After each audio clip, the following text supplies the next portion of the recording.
ବଉଳ ଅମାବାସ୍ୟା ଓଡ଼ିଆମାନଙ୍କର ଏମିତି ଗୋଟେ ପର୍ବ କି ପୂଜା କହିଲେ ଚଳେ, ଯେଉଁଥିରେ କି ଆମ୍ବ ଗଛକୁ ଏଇ ଗଇଁଠା ପିଠା କରିକି ଭୋଗ ଦିଆଯାଏ ତାକି ବହୁତ ଜଲ୍ଦି ଆମ୍ବ ଫଳୁ। ତ ସେଥିପାଇଁ ଆଜି ଯେହେତୁ ଆମର ହେଇଥିଲା ଗଇଁଠା ପିଠା, ତ ମୁଁ ଭାବିଲି ୟାର ରେସିପି ଆପଣମାନଙ୍କୁ ଜଣେଇବି। ତ ସକାଳୁ ବୋଉ ଏଇ ଚାଉଳ ବତୁରେଇକି ରଖିଥିଲା, ଆକୁ ଭଲସେ ପୁରା ଧୋଇ ଧାଇକି ସଫା କରିଦେଇଛି। ଆଉ ଏବେ ବସ୍ ଆକୁ ପେଶା ହେବ, ମାନେ ଗ୍ରାଇଣ୍ଡରରେ। ତ ଏଠି ଗ୍ରାଇଣ୍ଡର କୋପରେ ସବୁଯାକ ଚାଉଳ, ସବୁ ନୁହଁ ଦୁଇ ଭାଗ କରିକି ବୋଉ ପକାଇଛି, କାହିଁକିନା ଯେହେତୁ ଅଧ କିଲୋ ଚାଉଳ ପଡ଼ିଛି ଦୁଇ ଭାଗ କରିକି ବଟା ହେବ। ସେଥିପାଇଁ ଫାଷ୍ଟ ଅଳ୍ପ ଚାଉଳ ନେଲା, ତାପରେ ଆଉ କିଛି ଚାଉଳ ରଖିଥିଲା ପୁଣି ଥରେ ଗ୍ରାଇଣ୍ଡିଙ୍ଗ କରିବା ପାଇଁ। ଫାଷ୍ଟ ଏତିକି ଚାଉଳ ନେଇକି ଗ୍ରାଇଣ୍ଡିଙ୍ଗ କରିବ ବୋଉ, ଟିକେ ପାଣି ଦେଇଦେଇଛି। ଦେଖନ୍ତୁ ଫାଷ୍ଟ ଏତିକି ଚାଉଳର ଗ୍ରାଇଣ୍ଡର ହେଇଗଲା। ତାପରେ ଆଉ ଯେତିକି ବାକି ତକ ଚାଉଳ ରଖିଥିଲା ତାକୁ ପୁଣି ତା ଦେହରେ ମିକ୍ସିରେ ପଶେଇକି ପେଶିବ। ଆଉ ଏତିକି ହେଲା। ତ ଇଏ ଅଧ କିଲୋ ଚାଉଳର ପିଠଉ, ଆକୁ ଆପଣ ଚୁନା ବି କରିକି ଜନ୍ତି ପାରିବେ, ହେଲେ ବୋଉ ଏମିତି ପିଠଉ କରିକି ଜନ୍ତେ। ଏଠି କଢ଼େଇ ବସେଇ ଦେଇଛି, ପିଠଉ ଯେଉଁ ରଖିଥିଲା ତାକୁ ପକେଇ ଦେଉଛି। ପାଣି ତ ଆ ଦେହରେ ଆହୁରି ବି ଲାଗିବ। ତ ପିଠଉ ସବୁ ପକେଇଦେଲା କଢ଼େଇରେ।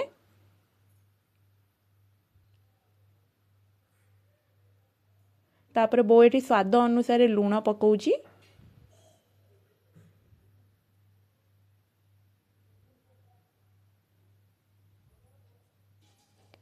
ଲୁଣ ପକାଇଦେଲା, ତାପରେ ପାଣି ତ ଦିଆହେବ ଏବେ ବି ଆହୁରି ବହୁତ।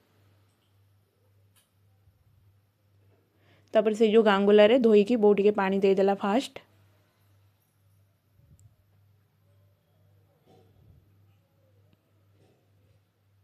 ଏଠି ଦେଖନ୍ତୁ ସାଙ୍ଗେ ସାଙ୍ଗେ ମାନେ କଢ଼େଇରେ ପୁରା ଲାଗିଗଲାଣି, ମାନେ ଜନ୍ତି ହେଇ ଆସିଲାଣି ଟିକେ ଟିକେ। ତ ଏମିତି କରିକି ଆସ୍ତେ ଆସ୍ତେ ଆସ୍ତେ ଆସ୍ତେ ଆକୁ ପୁରା ମାନେ ପିଠଉ ପୁରା କାଠୁଆ ହେଲା ଯାଏଁ, ମାନେ ଜନ୍ତି ହେଲା ଯାଏଁ ପୁରା ଏମିତି ଚଲେଇବାକୁ ପଡ଼ିବ ଖଡ଼ିକା।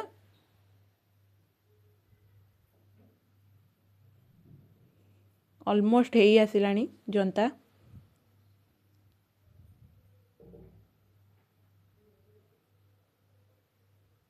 ଦେଖନ୍ତୁ ଏଠି ପୁରା ଅଲମୋଷ୍ଟ ହେଇ ଆଇଲାଣି, ଆଉ ଖାଲି ସିଝିବା ବାକି ଅଛି। ପୁରା କାଠୁଆ କାଠୁଆ ହେଇଗଲାଣି ପିଠଉ ଗୁଡ଼ା, ଖାଲି ଅଳ୍ପ ଅଳ୍ପ ପାଣି ଦେଇକି ସିଝେଇବାକୁ ପଡ଼ିବ। ଦେଖନ୍ତୁ ତଳେ ଯେଉଁ ଏଗୁଡ଼ା ଦେଖାହେଉଛି ସିଝିଗଲାଣି, ସେଥିପାଇଁ ଏମିତି ଦେଖାହେଉଛି ଟିକେ ଟିକେ। ଯେପର୍ଯ୍ୟନ୍ତ ହାତରେ ଯେପର୍ଯ୍ୟନ୍ତ ଲାଗୁଥିବ ଜାଣିବେ କଞ୍ଚା ଅଛି। ଯେତେବେଳେ ପାଣି ହାତ ହେଇକି ଟିକେ ହାତରେ ଲଗେଇବେ, ନ ଲାଗିବ, ଜାଣିବେ ସିଝି ଆସିଲାଣି। ବୋଉ ଆଡ଼କୁ ଆଡ଼ ପାଣି ଦେଇକି ତାକୁ ଜନ୍ତୁଥିଲା।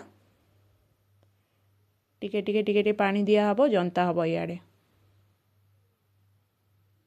ଏଠି ବୋଉ ପାଣି ଦେଇ ଦେଇଛି, କାହିଁକିନା ଆହୁରି ସିଝିବା ବାକି ଅଛି, ସେଥିପାଇଁ।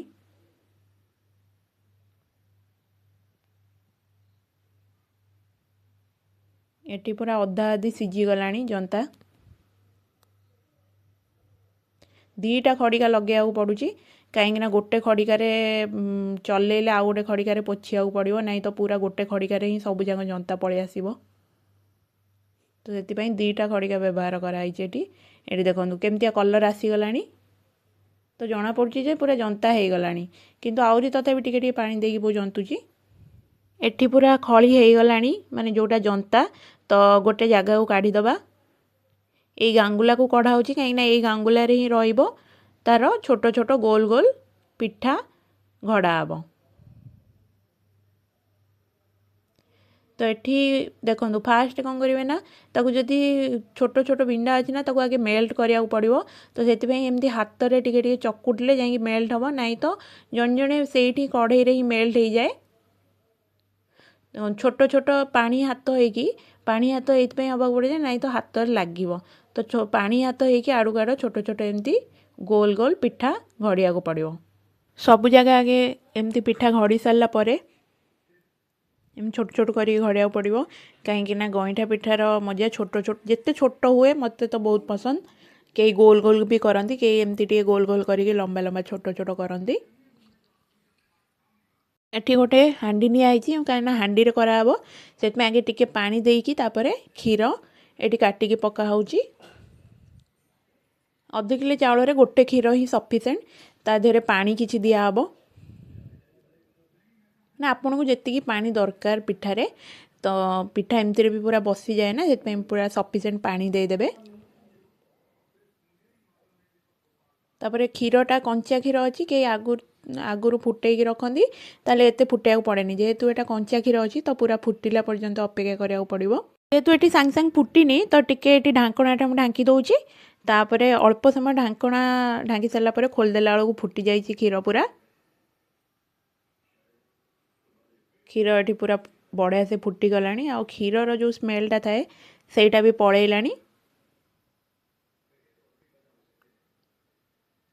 ତ ଏଠି ଭଲସେ କ୍ଷୀର ଫୁଟି ସାରିଲା ପରେ ଚିନି ରଖିଥିବେ। ଚିନି ଆପଣଙ୍କୁ ଯେତେ ମିଠା ଦରକାର ଆପଣ ସେଇ ଅନୁସାରେ ଚିନି ପକାଇ ପାରିବେ। ତ ଚିନି ଏଠି ରଖିଥିଲି ତାକୁ ଚିନିକି ପକାଇ ଦେଉଛି। ମୁଁ ଏଠି 250 ଚିନି ଦେଇଛି। 250ରୁ ଟିକେ କମ୍ ଦିଆଯାଇଛି। ଆପଣଙ୍କୁ ଯେତେ ମିଠା ଦରକାର ଆପଣ ସେଇ ଅନୁସାରେ ଚିନି ଦେବେ। ଚିନିଟାକୁ ଭଲସେ ପୁରା ମେଲ୍ଟ କରିବାକୁ ପଡ଼ିବ ତ ସେଥିପାଇଁ ଚାମଚାରେ ଏଠି ଟିକେ ମୁଁ ଗୋଳେଇ ଦେଉଛି। ଚିନିଟା ଏଠି ଭଲସେ ମେଲ୍ଟ ହେଇଯିବ। ଆଉ ଟିକେ ଏଥିରେ ପାଣି ଦେଇ ଦେଉଛି କାହିଁକିନା ଟିକେ କମ୍ ହେଇଗଲା ପାଣିଟା। ଚିନିଟା ଭଲସେ ପୁରା ମେଲ୍ଟ ହେଇଗଲା ପରେ ଏଠି ଟିକେ ଲୁଣ ପକା ହେଉଛି କାହିଁକିନା ଲୁଣ ପକାଇବା ନିହାତି ଦରକାର ଅଳ୍ପ ଟିକେ। ଚିନି ଲୁଣ ଏଠି ପୁରା ମେଲ୍ଟ ହେଇଗଲାଣି। ଏଇଟା ହେଲା କାମିନିକିଆ ପତ୍ର। ଏଇଟାର ବାସ୍ନା ପୁରା ଅଲଗା ପ୍ରକାର। ପିଠାରେ ମାନେ ଗଇଁଠା ପିଠାରେ ଆର ବାସ୍ନା ତ ପୁରା ଅଲଗା ପ୍ରକାର ହିଁ ଆସିବ। ବହୁତ ହି ବଢ଼ିଆ ବାସ୍ନା ହୁଏ। ସେଥିପାଇଁ ଆକୁ ବି ଖଣ୍ଡ ଖଣ୍ଡ କରିକି ଏବେ ପକାଇ ଦେଉଛି। ଯେହେତୁ କ୍ଷୀର ପୁରା ଫୁଟିଗଲାଣି ଆକୁ ଟିକେ ପକାଇ ସାରିଲା ପରେ ଛାଡ଼ିଦେବେ। ମାନେ ଇଏ ବି ଟିକେ ଫୁଟିବ ଯେତେ ମାନେ ସିଝିବ ଯେତେ ପତ୍ରଟା ତାର ବାସ୍ନାଟା ହେବ। ସେଥିପାଇଁ ଟିକେ ଚାମଚା ମାରି ଦେଉଛି। କାମିନିକିଆ ପତ୍ର ବି ପୁରା ଫୁଟିକି ସିଝିଗଲାଣି। ତ ଯେଉଁ ପିଠା ଘଡ଼ିକି ରଖା ହେଇଥିଲା ସେ ପିଠାକୁ ଏବେ ପକାଇଦେବା। ଦେଖନ୍ତୁ ଛୋଟ ଛୋଟ ପିଠା ଘଡ଼ା ହେଇକି ରଖା ହେଇଛି ପୁରା। ଅଳ୍ପ ଅଳ୍ପ କରିକି ପିଠାକୁ ପକାଇଦେବା ଆସ୍ତେ ଆସ୍ତେ।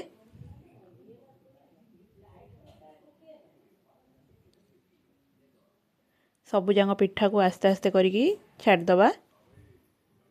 ପିଠା ସବୁଯାକ ପକାଇ ସାରିଲା ପରେ ଭଲସେ ପୁରା ଚାମୁଚାରେ ଗୋଳେଇବାକୁ ପଡ଼ିବ କାହିଁକିନା ପିଠା ଗୁଡ଼ା ଲାଗି ଯାଇଥାଏ ନା ଗୋଟେ ଗୋଟେ। ତ ସେଥିପାଇଁ ଭଲସେ ଚାମଚାରେ ଗୋଳେଇ ଦେଲେ ପୁରା ଛଡ଼ା ଛଡ଼ା ହେଇଯିବ। ଗୋଟି ଗୋଟି କରି ହେଇଯିବ ପିଠା ଗୁଡ଼ା। ତାପରେ ପିଠା କେତେ ସମୟ ସିଝିବ ସେଇଟା ଡିପେଣ୍ଡ କରେ ଜନ୍ତା ଉପରେ। ମାନେ ଜନ୍ତା ଯଦି ଟିକେ ନରମ ହେଇଥିବ ତାହେଲେ ପିଠାଟା ଜଲ୍ଦି ସିଝିକି ଭାସେ ଉପରକୁ। ଆଉ ଯଦି ଟିକେ ଟାଣ ହେଇଥିବ ଲେଟ୍ରେ ଭାସିବ। ଆଉ ଉପରକୁ ଭାସିଲେ ପିଠା ଗୁଡ଼ା ଜଣାଯିବ ଯେ ପିଠା ସିଝିଗଲା ପୁରା। ତ ଟିକେ ଏଠି ମୁଁ ଢାଙ୍କି ଦେଉଛି। ଦେଖନ୍ତୁ ଏଠି ପୁରା ପିଠା ଭାସିଲାଣି ଉପରେ ଆଉ ପୁରା ମାନେ ଉତୁରି ଆସିଲାଣି। ତ ଜଣାପଡ଼ୁଛି ପିଠା ଗୁଡ଼ା ବଢ଼ିଆ ସେ ସିଝିଗଲାଣି। ଦେଖନ୍ତୁ ପିଠା ବଢ଼ିଆ ସେ ପୁରା ସିଝିଗଲାଣି। ଉପରେ ସବୁଯାକ ଭାସିଲାଣି ସେଇଥିରୁ ଜଣାପଡ଼ୁଛି। ତାପରେ କ'ଣ କରିବେ ନା ଗୁଜୁରାତି କିଛିଟା ଗୁଣ୍ଡ କରିକି ମୁଁ ରଖିଛି ସେ ଗୁଜୁରାତିକି ପକାଇଦେବା କାହିଁକିନା ପିଠା ଏବେ ପୁରା ସିଝିଗଲାଣି ଆଉ ହେଇଗଲାଣି ପିଠା। ସେଥିପାଇଁ ଲାଷ୍ଟକୁ ଗୁଜୁରାତିଟା ପକା ହେଉଛି। ଏବେ କମ୍ପ୍ଲିଟ୍ ହେଇଗଲା ଆମର ଗଇଁଠା ପିଠା।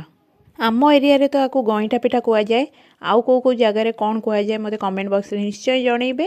ତ ଏଠି ଆମର ରେଡ଼ି ହେଇଯାଇଛି ଗଇଁଠା ପିଠା ଯେଉଁଟାକି ଆମର ବଉଳ ଅମାବାସ୍ୟାରେ ଆମ୍ବ ଗଛ ପାଖରେ ପୂଜା ହୁଏ। ଟେଷ୍ଟି ତ ବହୁତ ହି ଦେଖାହେଉଛି। ଆଉ ମୋର ଏଇଟା ପର୍ସନାଲି ପିଠା ଭିତରେ ମୋର ଏଇଟା ଫେଭରେଟ୍। ଥରେ ଏମିତି ନିଶ୍ଚୟ ଟ୍ରାଏ କରନ୍ତୁ। କେମିତି ଲାଗୁଛି ନିଶ୍ଚୟ କହିବେ ମୋତେ କମେଣ୍ଟ ମାଧ୍ୟମରେ।